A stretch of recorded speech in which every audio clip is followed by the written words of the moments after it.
Good afternoon, everyone. Thanks for taking the rendezvous. This is the midday Balungwa newscast on Equinox Television. We begin with you, Nazin Yambo. Bonjour.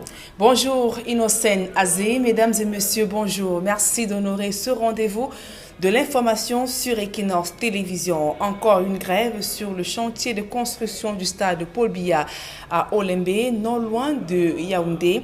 Des employés en colère ont séquestré le directeur du projet dans son bureau pour revendiquer le paiement de leurs arriérés de salaire. D'autres précisions dans ce reportage de Charles Melingui à Cyril.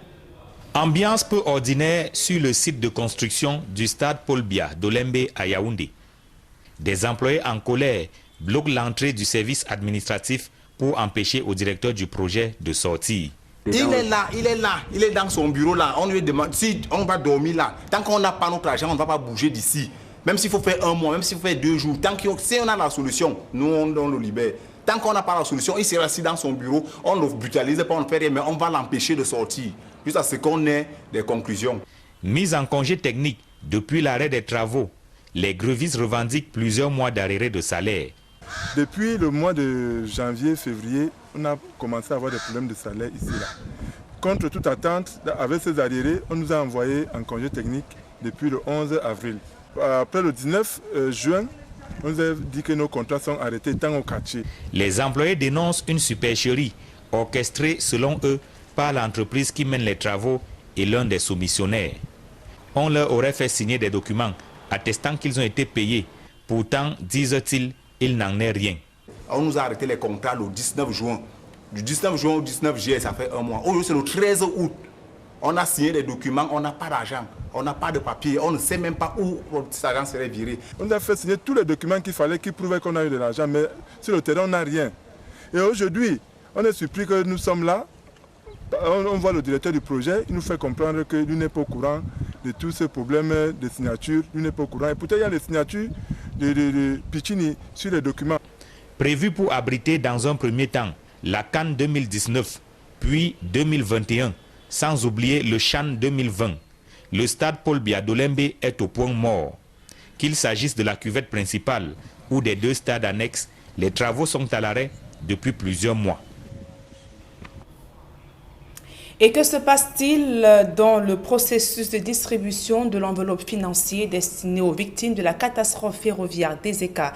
C'est la grande question que se pose bon nombre de Camerounais après les plaintes des victimes regroupées en collectif. Elles expriment leur mécontentement face au montant jugé insignifiant et ce, au regard d'énormes sommes d'argent déboursées pour la constitution des dossiers. D'autres précisions dans ce reportage de Georges Mitterrandam et Kédiara.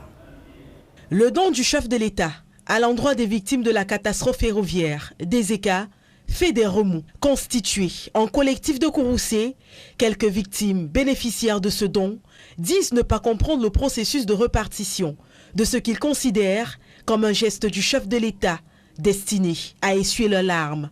Le don n'est pas l'indemnisation.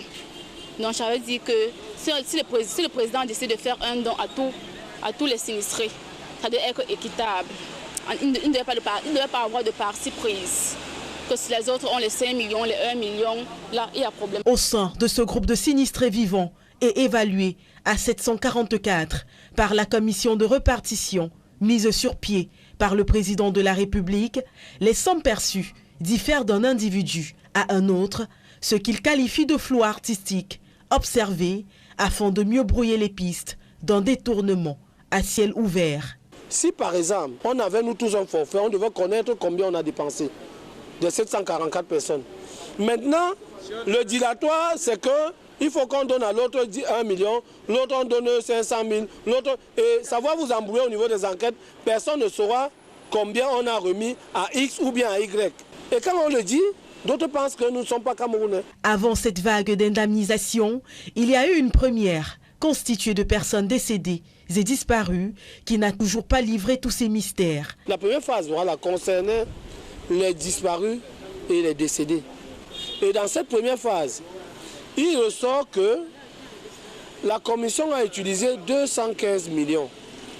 Et maintenant, ce qui est ambigu, c'est qu'on ne connaît même pas le nombre de disparus qu'on a eu à identifier, à apporter ces 215 millions-là. Et la deuxième phase maintenant concernait, selon leur communiqué, les 744 personnes. On est allé afficher sur Cameroun Tribune. Aujourd'hui, les victimes désabusées revendiquent que lumière soit faite sur cette affaire et que le mode de répartition soit enfin rendu public. Je veux qu'une enquête s'ouvre, que le président de la République écoute les pleurs de ses enfants.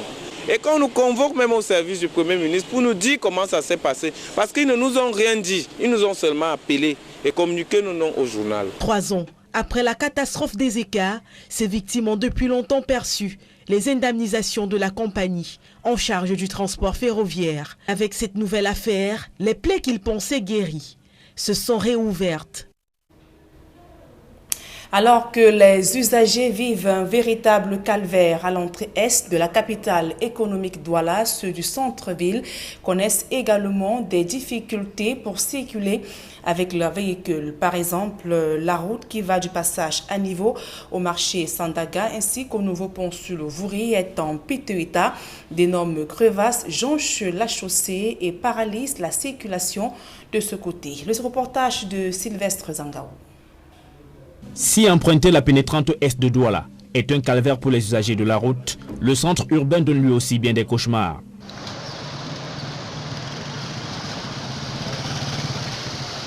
Un arrêt sur le tronçon qui va du passage à niveau du marché Sandaga au nouveau pont sur le Vouri permet de constater que d'énormes crevasses sur la chaussée rendent la circulation difficile.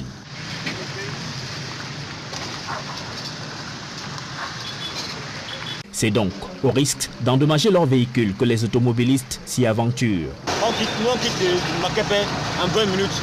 Et quitte Saké, le collège Saké pour on fait 45 minutes, c'est pas normal. On fait la route. C'est la catastrophe. C'est la catastrophe au Cameroun. Toutes les routes sont cassées. On ne sait pas ce qui se passe. On ne sait pas vraiment ce qui se passe. Les autorités ne font rien et vraiment nous sommes vraiment déçus. Venant de Bonanjo, c'est la voie la plus courte pour allier Bonaberi à Douala 4e. Ici, la chaussée a commencé à se dégrader il y a 4 ans environ, au vu et au su des responsables de la communauté urbaine de Douala. Mais rien n'a été fait jusqu'à la formation de ces mini-lacs sur la chaussée, sur une voie qui mène également au port autonome de Douala, pôle important de l'économie du pays.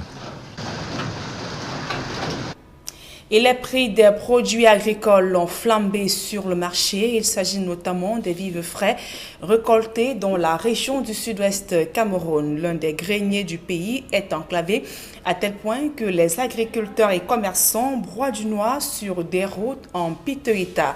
Les coûts élevés du transport et les difficultés de conservation des produits agricoles sont le casse-tête des acteurs du monde rural. Jacquino Molon et Gladys Sidier dont retracent le parcours, les difficultés des commerçants ainsi que agriculteurs des régions du sud-ouest ainsi que du littoral.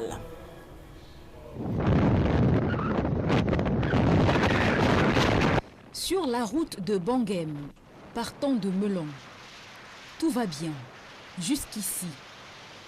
Le voyage se complique lorsqu'il faut emprunter les voies secondaires afin de traverser les premiers villages qui mènent à ce vaste bassin de production agricole. La route boueuse est quasi impraticable. Les engins à 2 roues et les véhicules adaptés pour le transport des marchandises s'y essayent tant bien que mal.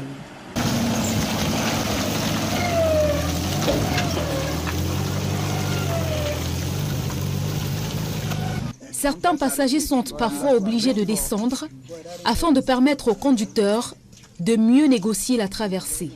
On doit s'arrêter ici. Rien du fort.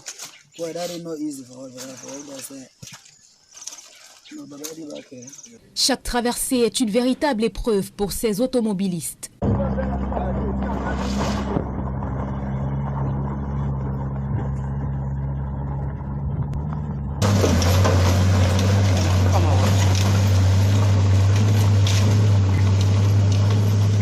Cependant, au bout de ce chemin de croix, se trouve une véritable mine d'or.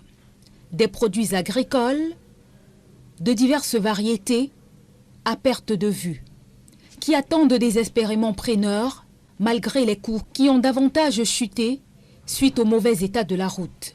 Ici, on a tout. On voit le plantain, le maïs, on fait tout ce qui part à Douala, à Yaoundé, même à Gabon. Les banques là qui entrent, ils paient très moins cher parce qu'il n'a pas la route. Et puis que la route est gâtée, là parfois, il achète l'origine de plantain, 200 francs. Mais quand on arrive à Douala, on avance à 6 000, 7 000. Regarde la situation de notre village, de la route. Nous avons trop de problèmes, alors que nous avons la terre riche. La terre riche de bananes, plantain, tout. Banane d'origine de plantain ici, c'est 300, 400. Donc ils n'achètent même pas bien parce que le problème de la route, est-ce qu'ils peuvent bien acheter? Que le transport ne permet pas. La crise aussi est venue s'ajouter. Nous demandons beaucoup de faveurs au gouvernement de nous aider ici vraiment. 30 km séparent Melon de Bangem. Avant la dégradation considérable de la route, il fallait débourser la somme de 500 francs CFA pour le transport. Mais aujourd'hui, le coût du transport est de 5 000 francs CFA par personne, confient les populations. Et la situation se complique davantage pour les commerçants. 30 km, c'était 500 francs. Mais maintenant, nous payons qu'à 5 000. Nous, on est sans parce que la route ne nous laisse pas. On achète les plantains bien, mais la route nous prend cher. Le transport, tu as 300 000, tu achètes 300 000, tu as payé le transport 50 000. Ça monte à 350 000. Tu ne peux pas bien bénéficier sur ton marché. Il y a la nourriture à Bangam, mais il n'y a pas la route. Il y a la nourriture ici, mais il n'y a pas la route pour venir chercher la nourriture.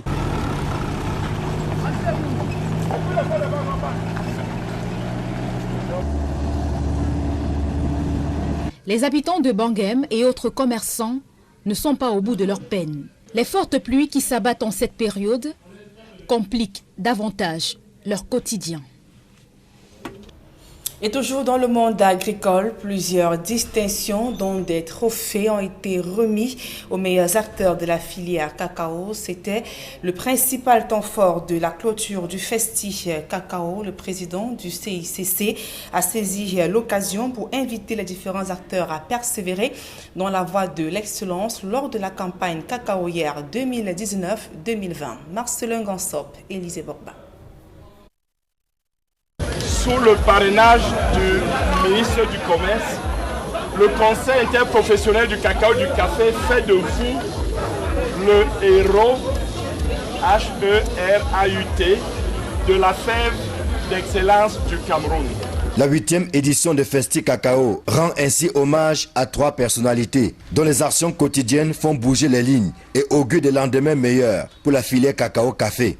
Il s'agit du directeur exécutif de l'Organisation internationale du cacao, Michel Arion, du président de l'Agence des cafés Robusta d'Afrique et de Madagascar, le Togolais Anselme Gouton, et du porte-parole des producteurs au sein de l'OIC, l'ambassadeur ivoirien Ali Touré. Je voudrais ici manifester ma gratitude au Cameroun à travers le ministre du Commerce d'avoir bien voulu me décerner un prix, ambassadeur de cœur. Je suis très honoré, je suis flatté. Mais je ne suis pas surpris parce que depuis que je suis porte-parole des pays producteurs de cacao, j'ai toujours bénéficié du soutien du ministre Luc Magloire à Tangana. Une reconnaissance officielle qui sonne comme un appel à faire plus que par le passé. L'industrie mondiale du cacao génère 100 milliards de dollars par an. Et nous les producteurs, nous n'en percevons que 6%. C'est dramatique. Et nous sommes obligés de faire quelque chose. Et ça commence parce que j'ai vu au Cameroun la consommation, la transformation. C'est vrai que nous aussi producteurs, nous devons faire notre part. Mais quand nous avons vu le cacao d'excellence au Cameroun, les Camerounais qui ont décidé de rajeunir les plantations, de rajeunir le personnel agricole, de faire du cacao de qualité, avec ça, on ne peut pas ne pas avoir de bons prix. Donc nous sommes confiants pour l'avenir. Et moi, vraiment, je félicite encore les New Generation.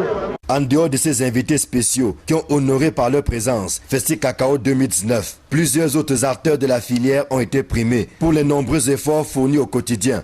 Tour à tour, ces étoiles qui font briller la filière ont reçu leur prix. Et à l'heure du bilan de Festi Cacao 2019, le Conseil interprofessionnel du cacao et du café exprime sa légitime satisfaction. Vous avez observé, vous les journalistes, que d'année en année, Festi Cacao prend de l'ampleur.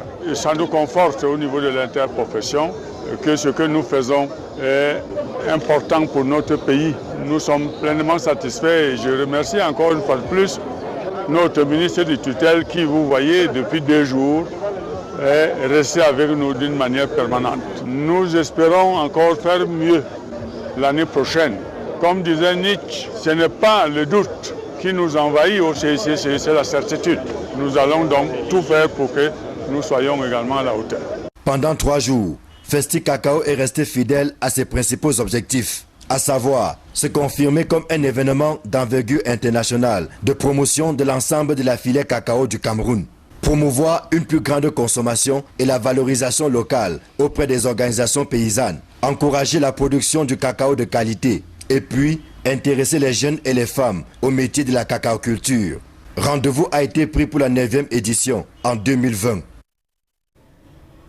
Et à présent, la deuxième partie de ce journal en langue anglaise avec vous, Inonse Nazi. Merci Nadine. Good afternoon to you once more. Another strike action has been orchestrated at the Olembe Stadium, that is the Paul Biya Stadium in the nation's political capital.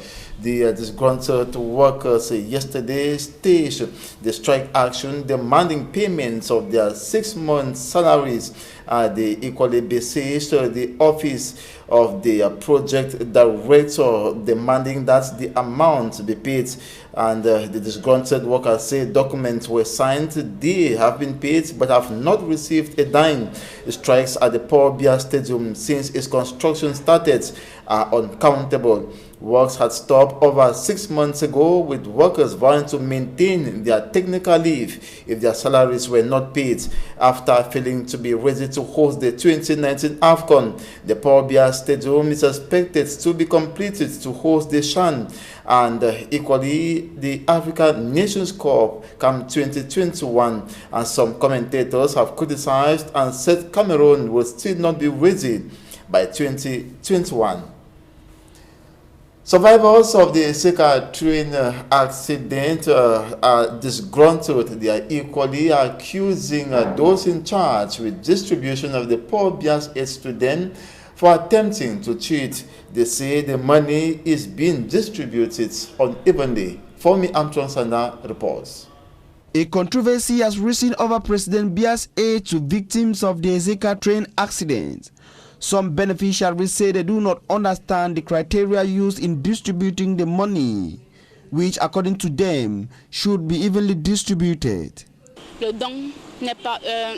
They say such offer is different from compensation, and others should not receive 500,000 francs, while some 1 million or more. The victims revealed that the money is not being evenly distributed among the 744 victims by the commission in charge of identification and distribution of the President Biya's aid to the victims.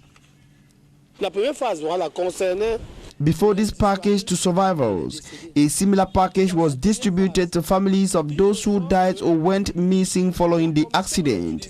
But this group of victims accused members of the commission of distributing only 215 million francs CFA.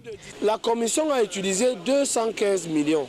They say an uneven distribution makes it possible for members of the commission to cheat, as no one knows exactly how much has been given to who and the total spent.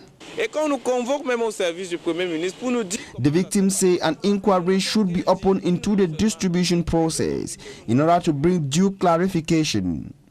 3 years after the catastrophic train accident, victims had long been compensated by the rail company, but with the new scandal, memories of the unfortunate accident are resurfacing. And here in the heart of the city of Douala, the dilapidated nature of roads have caused circulation very impossible, why not difficult, and it has equally affected business activities. Road users have described the situation that's around the Sanaga market as very catastrophic. Immaculate Fogwe has more. Roads in Cameroon's economic hub in ruins. These large and deep potholes speak volumes of the ugly face of the country's main cities, from Marché Sanaga to the flyover leading to the second bridge over River Wuri. Vehicles are obliged to meander through the numerous potholes. Potholes, which now looks like a mini lake, has made accessibility very difficult, as explained by these road users. It is catastrophic. Look at the poor state of our roads. I don't know what is happening with authorities. Cameroonians are disappointed. Due to the bad state of the road, we always go late to school. We are praying that the government should react fast. This is just one of the numerous dilapidated state of roads here in the economic capital, Douala. And Bangem, found in the Kupe Maningouba division of the southwest region of Cameroon, is blessed with diverse farm outputs like plantains, cassava, cocoyams, to mention but these, but it lacks good roads to that will enable the evacuation of these farm produce to commercial centers in the Little Wild region, and traders call them Bayam Selams equally complain of spending at least 70 to 80,000 francs CFA before being able to transport the farm produce to commercial centers. More in the following report. Bangem is endowed with fertile soil which has favored plantation agriculture. Food crops like plantains, cassava, cocoyams, including cash crops like coffee, cocoa, to mention but these, are grown in these parts of the Kupe Maningouba division of the southwest region abundantly. They are given at takeaway prices to retailers, also called them Bayam Selams, who smile but lament over expensive evacuation from Bangem to Douala markets. This is as a result of the muddy seasonal roads linking the farms and markets.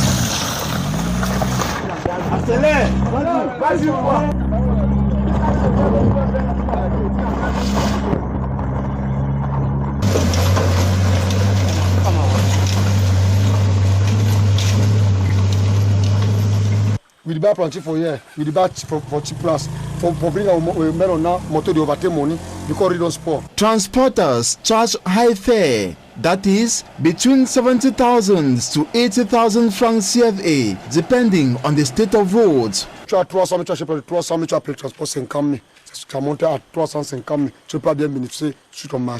Bayam Selams are still compelled to pay a token if the vehicle is stuck in mud. This highway there for years, we give money, they carry stone, put petrol. They carry and come put up. Also, traveling from Melong to Bangem alone, that is about 30 kilometers, cost 5,000 francs for a motorbike. The Anglophone crisis, which has posed a lot of insecurity, has also scared buyers of these farm outputs. While the farmers plead government ensures return of peace so that they can have more customers and sell at a higher price in order to generate income. The customers, Bayam Selams, who buy cheap, beg that these deplorable roads are tarred so as to spend less and flexibly transport this farm produce to markets. We now take you to the Adamawa region of Cameroon, where the population says they find it difficult to cope regarding the curfew that was put in place by the governor. That was in January 2019 against growing insecurity. Going about their daily activities is now very difficult, and livelihoods has equally dropped, as you hear in this report compiled by Hemine Luga. The high rate of insecurity in Bankim, Abanyu, amongst other localities in the Adamawa region of the country, formally led to a curfew ordered by the governor of the said region. A curfew which had as target securing local communities. The dwellers, however, take the decision with a pinch of salt. So if they say you cannot work in the night, in fact they still is stopping us a lot. Because at time in the afternoon there is no work. In the evening people move from one place to another, so you can catch up. So for me, in fact, it will be better for us. If you have your identification, it will be better for us to continue to work in the night. You can say latest midnight, you can enter for 8 o'clock for evening. May all machines then look when they see machine for outside, they catch up. They go lock up. As declared by the governor, the curfew runs from 8 p.m. till 6 a.m. And though not executed in all areas, some inhabitants say they have been negatively impacted in their activities since February 2019, when the governor announced the curfew. At night, no clients, we can't sell. When we close, we walk on foot to get to our home.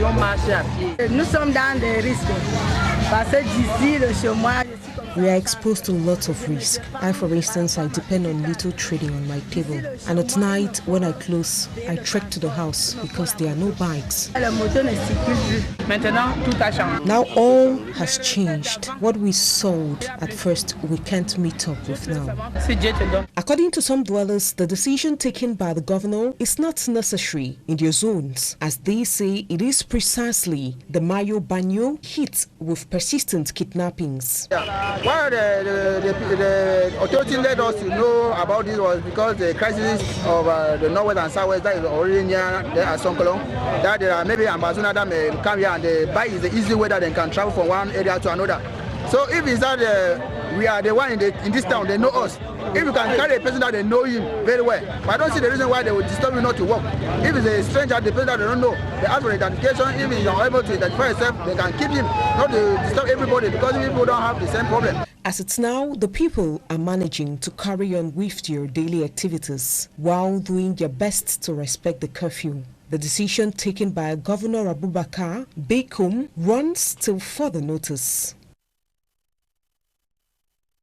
4 persons remain missing in the sea in Kribi in the south region of Cameroon after they drowned.